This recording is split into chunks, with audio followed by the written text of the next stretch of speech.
छत्रपती संभाजीनगर शहरातील चिकलठाणा येथील आठवडी बाजार परिसरात शनिवारी सायंकाळी सुकना नदीपात्रातील प्लास्टिक कचरा हटवून स्वच्छता मोहीम राबवण्यात आली। ही मोहीम महानगरपालिका आयुक्त अमोल एडगे यांच्या आदेशानुसार आणि मुख्य उद्यान अधिकारी डॉक्टर विजय पाटील यांच्या निरीक्षणाखाली पार पडली।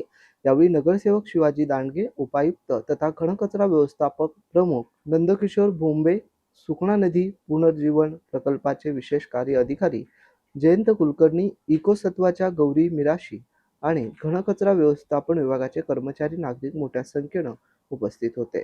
खाम नदीच्या धर्तीवर सुकना नदीचे पुनर्जीवन करण्यासाठी महापालिकेने हे पाऊल उचलले असून या कामासाठी आवश्यक यंत्रसामग्रीची उपलब्धता यांत्रिकीकरण आणि विभागाचे कार्यकारी अभियंता अमोल कुलकर्णी यांनी करून दिले आहे। 5 जून रोजी मोठ्या प्रमाणात वृक्षारोपणाची तयारी छत्रपती संभाजीनगर महापालिकेने केली आहे। त्या अनुषंगाने शनिवारची मोहीम महत्त्वाची होती। सुकना नदीच्या या महत्त्वाकांक्षी पुनर्जीवन प्रकल्पासाठी महापालिकेचे उद्यान विभाग, घनकचरा व्यवस्थापन विभाग आणि यांत्रिकी विभाग हे सर्व विभाग समन्वयाने आणि एकत्रितपणे काम करणार आहेत।